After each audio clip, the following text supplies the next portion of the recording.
Finalement, premier du classement après ce week-end de Première Ligue. Salut à tous les cracks du football anglais, vous êtes sur All In PL et aujourd'hui on va débriefer donc les matchs qui se sont déroulés samedi de cette 7ème journée de Première Ligue, mais également les premiers matchs, rapidement on va en discuter, de ce dimanche. Là le match Manchester City-Brentford commence, mais j'ai déjà pu voir les matchs de Crystal Palace face à Everton et les matchs évidemment du samedi, donc on va en discuter ensemble. Intro et c'est parti.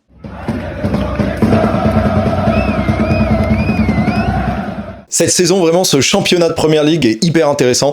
Alors oui, on n'a pas les plus beaux matchs. Franchement, les gros chocs en général sont assez décevants. Mais on est quand même sur une Première Ligue très resserrée. Je crois qu'au classement, actuellement, les 10 premières places se tiennent à peine en 6 points. Et Manchester City n'a pas encore joué. Donc il est possible que Manchester City passe, je crois, si je dis pas de bêtises, à la 4e place derrière Tottenham, avec 13 points s'ils gagnent leur match face à Brentford. Mais voilà, il y a beaucoup de mouvements. On a eu la victoire de Tottenham, la victoire de Bournemouth. On a eu évidemment la défaite de Liverpool qui chamboule un petit peu tout au niveau du classement et la victoire d'Arsenal.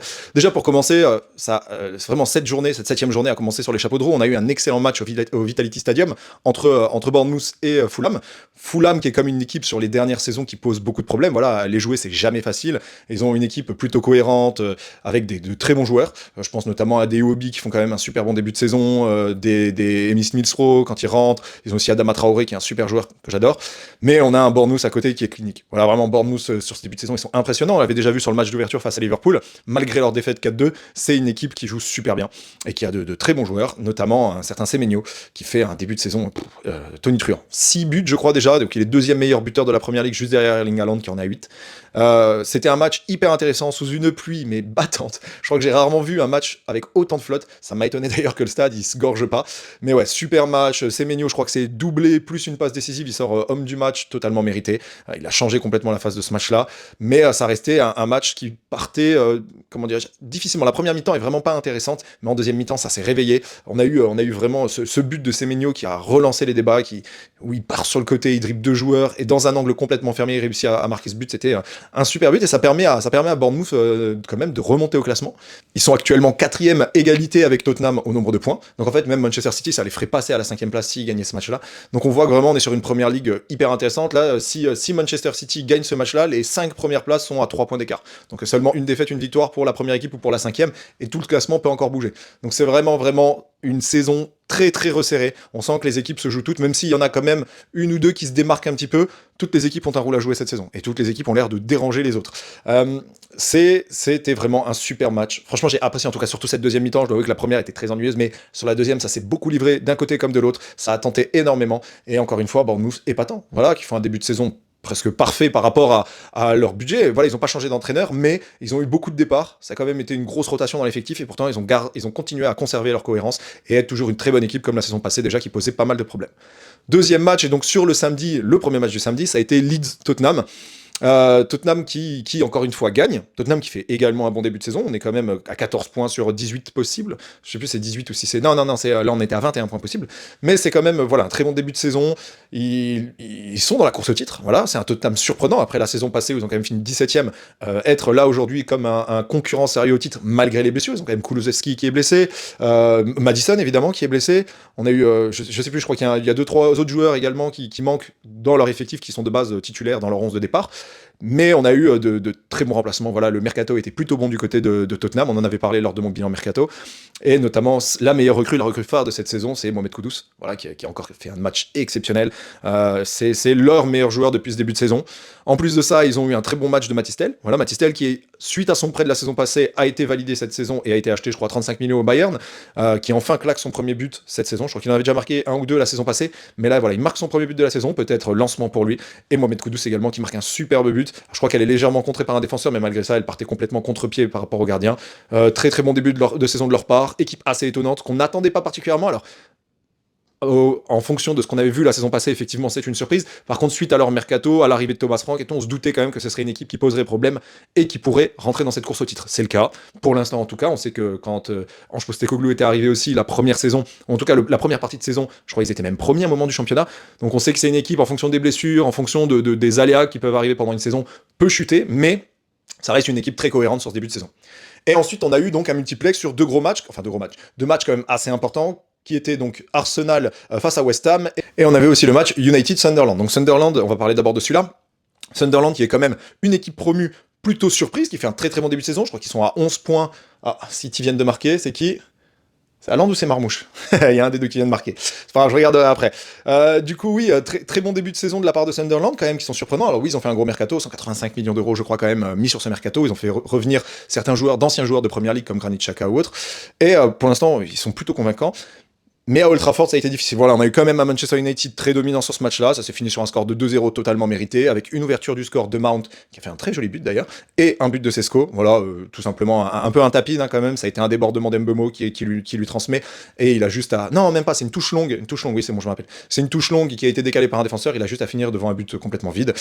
Mais très belle prestation d'United, qui se remet en marche. Alors pour l'instant, Old Trafford l'a réussi plutôt bien. Match face à Arsenal, certes une défaite lors de la première journée, mais dans le jeu ça a été ultra convaincant. Après ça, le jeu a plutôt diminué, mais ça reste quand même une victoire face à Chelsea lors du dernier match, face à Burnley également, je crois que c'était sur la 3e journée de Première Ligue, et cette 4e victoire de la saison pour United, donc qui permet de sauver pour l'instant notre cher ami Amorim, qui va rester suite à cette victoire sur le banc de United. United, je pense que c'est une bonne équipe, hein. C'est mentalement qu'il y a un problème, c'est à la finition qu'il y a un problème, mais quand on regarde les stats de la saison, pour l'instant en cours, United est quasiment premier sur les expected goals, sur le nombre de duels au sol gagnés. C'est quand même une équipe qui presse beaucoup, qui arrive à faire un nombre de passes vraiment et à dominer leur adversaire, mais c'est toujours des erreurs d'inattention, un milieu de terrain passoire, une défense qui a pour l'instant pas vraiment trouvé sa cohérence. Mais c'est une 4e victoire. Amorim sauve ses fesses, ça fait du bien du côté d'United parce que c'est une victoire de la tête et des épaules, elle a été complètement dominée, donc c'est une très très bonne chose pour eux. J'avais pronostiqué, je crois, un match nul, 1-1. Finalement, c'est une victoire large de United, mais je suis plutôt content pour eux parce qu'honnêtement, ils font de la peine depuis quelques saisons et c'est très bien que United gagne. Et ça va être toujours intéressant de les avoir comme équipe qui peut poser des problèmes aux autres gros clubs de Première Ligue. Deuxième match également sur ce multiplex, c'était donc Arsenal-West Ham. Match ennuyeux, voilà. On a eu un West Ham qui n'est pas du tout venu jouer. Voilà, franchement, j'ai eu l'impression de voir un West Ham qui n'est venu avec aucune intention sur ce match-là. Ils voulaient pas gagner, ils ont essayé de défendre, mais en même temps, on sentait qu'ils baissaient presque les bras dès le début du match. Donc c'était assez étonnant comme situation, surtout qu'on savait que West Ham, c'est une équipe qui pose problème à Arsenal, à l'Emirates notamment, je crois que les 2 derniers matchs à l'Emirates, c'est des défaites d'Arsenal, donc j'ai pas compris le move, c'est vraiment dommage de n'être venu avec aucune intention de victoire, même pas une intention de produire du jeu. On a eu un West Ham passif et un Arsenal dominant sur tout le match. Voilà, c'était vraiment facile. C'était vraiment facile pour Arsenal. Ça a été un match où on n'a rien montré, où on a pu faire tourner. Voilà, il y a eu une grosse rotation dans le match, on a fait sortir les cadres, et ça reste un match dans la continuité du début de saison d'Arsenal, c'est-à-dire un match avec de nombreuses blessures.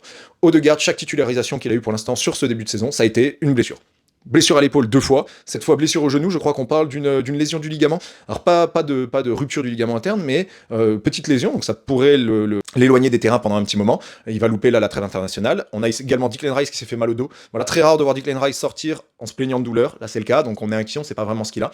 Après peut-être que la trêve internationale tombe au bon moment, ça va leur permettre de se reposer, de récupérer. Ils vont pas aller du coup avec leur sélection pour les déplacements internationaux. Et donc un but de Saka sur son 200e match, je crois que c'est son 100e GA, donc goal plus assist. Je crois que c'est 55 buts, 45 assists. Donc voilà, historiquement c'est super. Je crois que c'est le 2e joueur de l'histoire d'Arsenal avec Thierry Henry à marquer lors de sa 200e sélection. Donc très content pour lui. Mais comme gros point noir de ce match-là, on peut parler de la prestation de Gyökeres. Voilà, Gyökeres, moi je suis toujours dans le train. Franchement, j'y crois, hein, j'ai envie d'y croire. Gyökeres, le joueur, quand je le voyais au Sporting, je le voulais à Arsenal. On a eu une grosse hésitation pendant longtemps entre Sesco et lui. Finalement, on l'a pris lui, parce que Sesco demande salariale trop importante. Mais depuis le début de saison, il ne montre pas assez. Voilà. Il a du mal à se trouver avec ses coéquipiers, il a du mal dans le jeu, à se situer, à faire les bons appels, à être dans le rythme avec ses coéquipiers. Même eux ont du mal à le trouver, tout simplement. Et c'est vrai qu'Arsenal a pendant de nombreuses années été habitué à jouer avec des neufs, plus des neufs relayeurs, des neufs piliers, enfin pivots.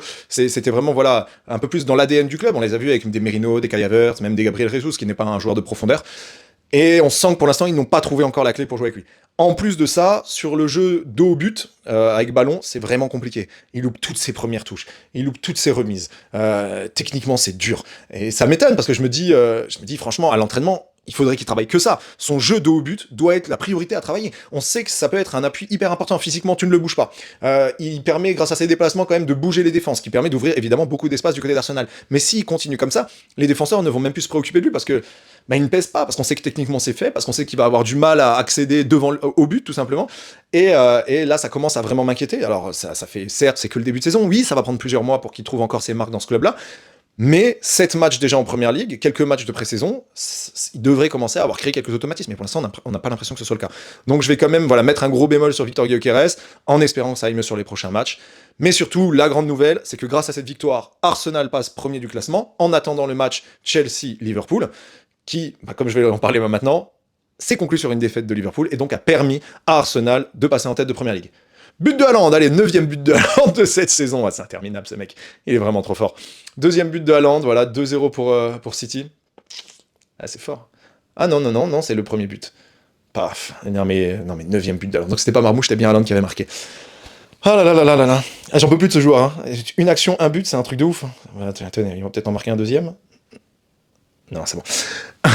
Bon, j'ai arrêté de regarder le match, je le regarderai après. Donc, Chelsea-Liverpool, qui était quand même le gros choc de ce week-end, qui a été un super match. Honnêtement, ça a été un match ouvert, ça a fait plaisir à voir. On a vu un Chelsea dominant. Ça m'a pas mal étonné quand même. J'avais vu un match nul, ce qui a failli être le cas, je crois. J'avais prévu un score sur 2-2, match nul. Mais encore une fois, avec Liverpool, ça se finit toujours dans les dernières minutes de jeu. Soit pour eux, soit contre eux. On l'a vu avec Crystal Palace, mais on l'a vu également avec Bournemouth, avec Burnley, avec tous les autres clubs. Ça s'est toujours joué au moins dans les 15-20 dernières minutes du match, voire dans les 5 dernières pour la plupart de leurs buts. Donc c'est une équipe quand même à spectacle, hein. Ça reste une équipe, voilà, on sait jamais comment les matchs vont finir. Ça a été un match donc très ouvert. On a eu un super bon Caicedo. Caicedo, il a été exceptionnel sur ce match-là. On a eu un Enzo Fernandez qui a été plutôt bon. Ça m'a étonné parce que je le trouvais plutôt mauvais sur ce début de saison. En tout cas, pas au niveau qu'est le sien. Mais il a été très très bon sur ce match-là. Joao Pedro un petit peu en dessous. Mais on a eu surtout des changements de la part de Maresca qui ont été très intéressants. Notamment l'entrée d'Estevao. Voilà, Estevao, un jeune que je trouve excellent. Depuis le début de saison, j'en parle et je le trouve vraiment impressionnant. Je l'avais déjà vu lors des les 2 premiers matchs de Chelsea. Et c'est vraiment un joueur que j'adore. Voilà, un petit Brésilien vrai, un dribbleur, provocateur, j'adore ça. Et qui viendra mettre ce 2e but pour Chelsea et qui leur donnera la victoire. Donc super pour ce jeune. Au Bridge, il permet à Chelsea de gagner face à Liverpool. Je crois que quand même, c'est sur les 11 derniers matchs, c'est seulement la 2e victoire de Chelsea face à Liverpool. Donc ouais, grosse victoire avec cette célébration de Maresca complètement folle. Et Liverpool qui continue dans ses tourmentes, quoi. 3e match d'affilée en comptant le déplacement à Galatasaray au cours de la semaine. Ça commence dans les têtes, ça va être très difficile. On a vu beaucoup d'énervement du côté de Liverpool, des Salah très énervés, Van Dijk était énervé, on a vu même Gravenberch un petit peu déstabilisé. Pourtant, on a commencé sur une compo que je trouvais plutôt intéressante. Alors après, le jeune Bradley sur le côté, c'est toujours compliqué pour lui. Il s'est fait complètement manger. Voilà, Garnacho qui a fait un super match. Hein. Honnêtement, Garnacho, je l'ai trouvé épatant. Même si je suis pas trop fan du joueur, en général, je le trouve redondant dans ses provocations, dans la façon dont il joue. C'est souvent le même schéma. Mais là, il a été dans tous les bons coups. Il a vraiment provoqué énormément sur son côté. Bradley, il l'a obligé à faire de nombreuses fautes. Il s'est pris un carton jaune assez rapidement au début de la 2e période. Il a vraiment déstabilisé ce côté. Il a fallu forcément le sortir à un moment, Bradley, parce qu'il se tenait plus. Donc, on a fait redescendre Szoboszlai à nouveau en tant que latéral droit. On a fait rentrer Wirtz, qui a fait encore une rentrée catastrophique. Voilà, Wirtz, depuis le début de saison, c'est mauvais. Hein. Au même titre qu'un Victor Gyökeres, il a eu le temps de se mettre en jambe avec ses coéquipiers, mais il ne s'adapte pas comment dirais-je, au choc que peut être la première ligue, à l'impact physique que peut amener ce championnat, et il se fait bouger dans tous les sens. Il a même loupé des contrôles alors que c'est un joueur tellement fin techniquement, c'est vraiment bizarre. Hein. On sent que mentalement il est atteint vis-à-vis de ses dernières performances, et ça continue. On a eu un Mohamed Salah qui a pas été bon sur ce match-là également, très mauvais. Je comprends pas ce qu'il a fait jusqu'à la 80e minute, je crois. Il est resté 80e ou 85e. Il aurait dû être sorti beaucoup plus tôt. On voit que Slot, il a du mal quand même à bouger ses gros cadres. Alors Wirtz sur le banc au début de match, c'est une grosse décision, même si je la comprends, elle est tout à fait normale. Mais ça reste une grosse décision, mais ça là, tu peux pas le laisser aussi longtemps avec le mauvais match qu'il fait. On a eu un bon match de Gakpo, mais Gakpo sur la fin, à partir de la 70e minute, il était cramé, on aurait dû le sortir plus tôt. Isaac, très très difficile, je comprends pas le changement d'Isaac aussi tardif. Voilà, t'as Ekitike sur le banc, qui fait un bon début de saison, qui balle au pied très bon, qui arrive à déstabiliser les défenses, et tu ne le fais rentrer qu'à la 75e. Ça, j'ai trouvé ça dommage, même si au final, Gakpo, Isaac, c'est eux qui ont permis d'égaliser au score. Hein. Super contrôle de Isaac qui la met, enfin, c'est pas forcément volontaire, mais en tout cas, très beau toucher de balle qui permet à Gakpo de conclure. Mais en dehors de ça, il fallait sortir beaucoup plus tôt. Voilà, fallait les sortir beaucoup plus tôt. Van Dijk pas bon sur ce match-là. Konaté très mauvais, mais Konaté comme tout son début de saison. Au final, Konaté, le seul bon match qu'il ait fait, c'est face à Arsenal. Mais sinon, très mauvais match. Ah, Rodri blessé, et vu la tête. Aïe, aïe, aïe. Ah, je crois qu'on a une rechute pour notre ami Rodri là. Bon, on va suivre ça. Mais ouais, très très mauvais début de saison de la part de Konaté. Van Dijk qui s'est encore livré. Il a permis à Caicedo de mettre une frappe magnifique, mais c'est par son manque de pressing. Il avait aucun pressing, il a reculé, il a ouvert la voie à Caicedo pour cette frappe qui est magnifique. Honnêtement, Mamardashvili fait un très bon match.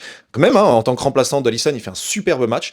mais il pouvait rien faire sur la frappe de Caicedo, et il ne pouvait rien faire sur la frappe d'Estevao. Mais il a fait un très très bon match, 2 arrêts notamment, coup sur coup, d'un côté de l'autre, il a plongé des deux côtés, les deux arrêts sont magnifiques, mais il n'a rien pu faire sur les buts concédés face à Chelsea. Un Bridge qui était en feu. Franchement, j'ai adoré. C'est rare que dans les clubs de Londres, notamment, on ait une si belle ambiance, sauf Crystal Palace, évidemment. Mais sinon, la plupart des stades de Londres sont plutôt des cathédrales. Et celui-là, il était vraiment, vraiment super. C'est d'ailleurs pour ça que j'ai mis mon maillot bleu. J'ai pas mis le maillot des Blues parce que quand même Arsenal est premier, il fallait que je le sorte. Mais j'ai quand même mis ma teinte bleue parce que je suis quand même content de ce match à Chelsea.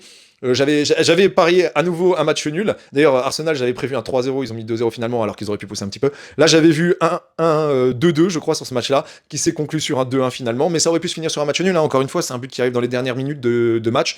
Ça aurait pu tourner dans les deux sens. Ça aurait pu s'arrêter sur un nul. C'est quand même des matchs qui restent très indécis à chaque fois que Liverpool joue. Et là, Liverpool commence à rentrer dans une spirale infernale. Là, on peut dire qu'ils rentrent en crise parce que depuis le début de la saison, ils ne sont pas convaincants. J'en parle à chaque fois. J'en parlais beaucoup au début. Je trouvais que c'était de la chatte à chaque fois qu'ils s'en sortent dans les dernières minutes. Et on voit que le niveau de jeu qu'il propose tout simplement depuis le début de saison n'est pas suffisant pour la première ligue, et du coup ça amène forcément à des erreurs, à des défaites, et c'est enfin le cas, malheureusement pour Liverpool, heureusement pour Arsenal, heureusement d'ailleurs pour tous les autres membres de la première ligue, parce que ça permet justement d'avoir ce championnat très serré. Donc très belle victoire de Chelsea, félicitations aux Blues, défaite inquiétante pour Liverpool, voilà, qui continue. Honnêtement, pour la beauté du championnat, on espère évidemment à Liverpool qu'ils se remettent un petit peu la tête à l'endroit. Il y a cette trêve internationale qui arrive pour le faire.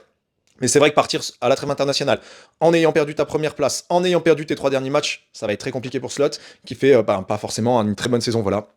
J'en discutais avec quelques potes, on parlait du fait que, oui, il a gagné le championnat la saison passée, mais avec une équipe Kloppesque, voilà, c'est l'équipe de Klopp, hein, tout simplement. Il a rien changé. En fait, il a juste récupéré les préceptes de Klopp. Vu qu'il venait d'arriver, il a pas tout changé. Il a gardé un petit peu le mode de fonctionnement. On était un peu sur ce kick and rush, voilà, comment est-ce qu'ils appellent ça encore j'ai oublié. C'est un nom bien spécifique. Ce jeu un peu à l'allemande où on va tout le temps de l'avant. Il avait gardé ces préceptes-là. Ça avait permis à Liverpool de gagner ce championnat, de dominer notamment cette première partie de saison, même si en fin de saison c'était un peu cassé la gueule, mais ils avaient réussi à garder leur avance. Ils en avaient tellement que c'était trop facile pour eux.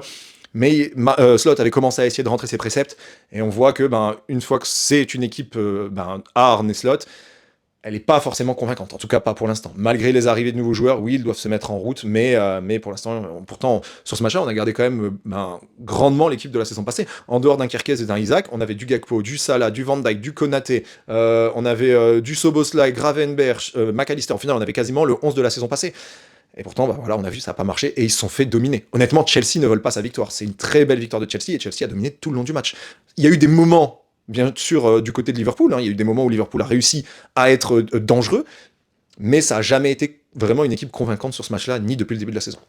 Et pour cette journée du dimanche, on va parler d'un seul match qui m'intéressait quand même, Everton-Crystal Palace. Très bon début de saison de la part d'Everton, avec un Jack Grealish au top. Et exceptionnel début de saison de Crystal Palace. Voilà, Crystal Palace qui était sur 0 défaite sur les 18 derniers matchs, je crois. Ils n'ont pas perdu depuis avril 2025. Donc ça faisait presque 6-7 mois. Depuis mars 2025, pardon, ça faisait 6 mois à peu près. Et première défaite. Voilà, victoire de Everton sur le score de 2-1. Encore une fois, dans les derniers instants, but de Grealish. Félicitations à lui, qui a magnifiquement contré le ballon pour la mettre dans les cages, mais même l'action en elle-même avant ça mérite un but. C'était déjà un très bon arrêt de la part du gardien de Crystal Palace, et Grealish qui réussit à finir cette action. Donc belle victoire d'Everton au Dickinson Park. Franchement, pour l'instant, à domicile, ils font un très très bon début de saison, et j'aime beaucoup ce qu'ils proposent. Dommage pour Palace. Voilà, j'aime beaucoup l'équipe de Palace. Je trouve que ce qu'ils font depuis ce début de saison est exceptionnel, même depuis la fin de dernière saison, avec cette victoire en FA Cup, cette victoire en Community Shield, ils ne les ont pas volés. C'est vraiment une très belle équipe à suivre cette saison.